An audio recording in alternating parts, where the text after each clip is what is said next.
بسم اللہ الرحمن الرحیم۔ السلام علیکم ورحمۃ اللہ وبرکاتہ۔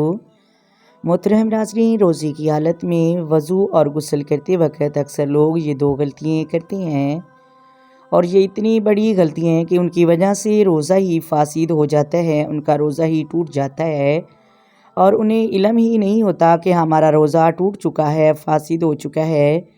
کوئی مسائل کا علم نہیں، حالانکہ مسائل ہمیں سیکھنے چاہیے۔ روزہ یہ ہم پر فرض ہے، روزہ جو ہے فرض عبادت ہے، اس لیے ان کے مسائل بھی ہمیں معلوم ہونے چاہیے کہ کن چیزوں کے کرنے سے روزہ ٹوٹ جاتا ہے اور کن چیزوں کے کرنے سے روزہ مکروہ ہو جاتا ہے، کن چیزوں سے روزہ فاسد نہیں ہوتا۔ یہ مسائل ہمیں معلوم ہونے چاہیے تاکہ یہ جو فرض ہے ہمیں صحیح طریقے سے نبھا سکیں۔ وضو اور غسل کرتے وقت اکثر لوگ یہ دو غلطیاں کرتے ہیں، انہیں علم ہی نہیں کہ اگر روزے کی حالت میں وضو کر رہے ہیں تو ہمیں ان غلطیوں سے بچنا ہے، کہیں ہمارا روزہ نہ ٹوٹ جائے، روزہ فاسد نہ ہو جائے، اور اکثر لوگ اپنا روزہ توڑ دیتے ہیں اور انہیں علم ہی نہیں ہوتا ہمارا روزہ ٹوٹ چکا ہے۔ وضو تو ہم نے 5 وقت کرنا ہے، جب بھی نماز پڑھنی ہو ہم نے وضو کرنا ہے۔ اس طرح غسل کی حاجت بھی پیش آتی ہے، ہم غسل بھی کرتے ہیں، تو وضو اور غسل کرتے وقت خاص کر ان دو غلطیوں سے ہم نے بچنا ہے۔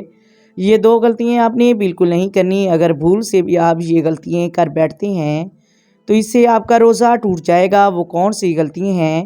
کولی کرتے ہوئے اور ناک میں پانی چڑھاتے ہوئے، وضو کرتے ہوئے یا پھر غسل کرتے ہوئے۔ روزے کی حالت میں ان دو چیزوں میں احتیاط کرنی ہے کہ پانی حلق سے نیچے نہ اترے اور ناک کی نرم ہڈی تک نہ پہنچے۔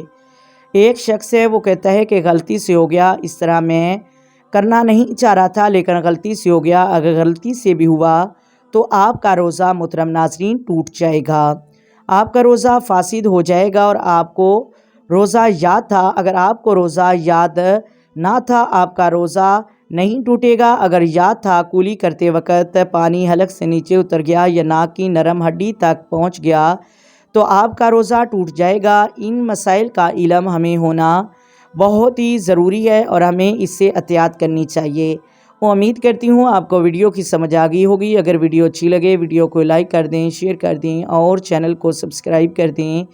آئیں مل کر آقا دو عالم نور مجسم سرور کائنات صلی اللہ علیہ وآلہ وسلم کی ذات پر درود و سلام کے نذرانے پیش کریں۔ الصلاۃ والسلام علیک یا سیدی یا رسول اللہ، الصلاۃ والسلام علیک یا سیدی یا حبیب اللہ، الصلاۃ والسلام علیک یا سیدی یا نبی اللہ، وعلی آلک وصحابک یا سیدی یا محمد رسول اللہ۔ محترم ناظرین، اللہ حافظ۔